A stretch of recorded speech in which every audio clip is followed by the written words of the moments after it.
Australia? Because Australians are so often accused of being too blunt and undiplomatic.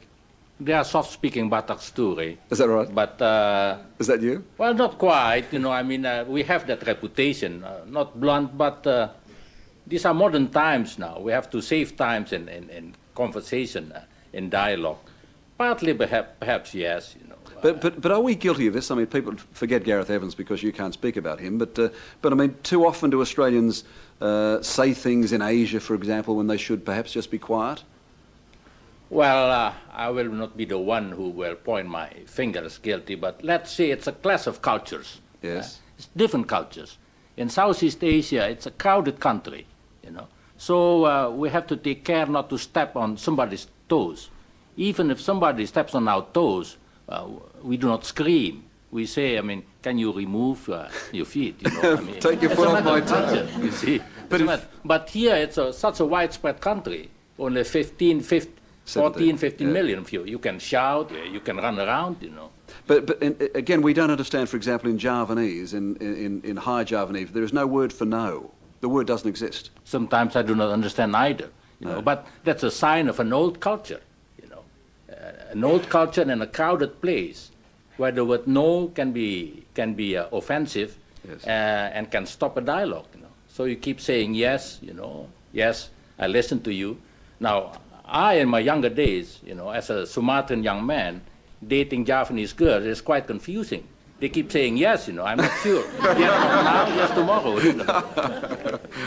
Now, I mentioned 180 million people, which is fairly scary for Australians. What do you think, when I read that introduction there and said that if Australians were asked about who they should fear most, it would be Indonesia. Who does Indonesia fear? You know, 180 million keeps increasing. We are hardworking people, you know. Well, at the end of the century, it will be 200 million. You know. No, that perception, I think, that's the advantage of better communication, more exchange, and perhaps by appointment here. It's a wrong perception that Indonesia is a what do you say, potential enemy or threat. We are neither have the intention nor the capability.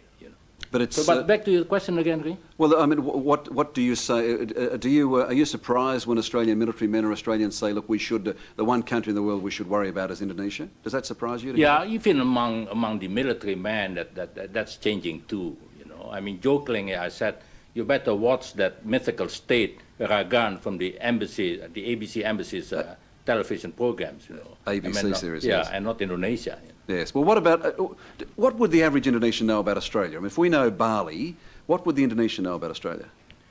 In serious terms, my generation, they remember Australia that in the difficult years, initial years of our independence, 46, 47, Australia was on our side. There was a small United Nations Commission consisting of United States, Belgium, that was the choice of Netherlands. This was during the Indonesia-Dutch conflict. And Indonesia chose Australia. I still remember, Ray, I was then a high school student, when the Indonesian Prime Minister made a moving speech and said, we ask Australia to represent our interest. You know. This is when it was being decided how Indonesia should be independent. Yes. Yes. On the popular side, where Australia is Radio Australia, Australia is ice cream, you know. Australia is a tourist visiting Bali, you know. Yes. In a specific side, I mean, some parts of Indonesia where the Australian aid programs, teams are working, like, for instance, in the island of Lombok. Australia means concrete help in helping the villages to have clean water. 2-3 weeks ago, a clean water project constructed by Australian money was officiated in the island of Lombok, helping about 10,000 villages with clean water. Yes. So that's varieties of impressions, yeah. All right. Now, what do you want to do when you're here? I mean, you're going to have to learn Australian rules and rugby? Well, I hope rugby is not the reflection of Australian culture. You know? I mean, what I'm supposed to learn, making friends. Yes. Making friends, expanding the network, and making us aware, both Indonesians and Australians, we need each other. We do need each other. Now, we are facing new, challenging years. Yeah. What about that quote that someone, Indonesian spokesman, said at one stage that he thought in Southeast Asia that Australia was like the appendix of Southeast Asia. We don't know what the appendix does in the body. It's pretty not necessary.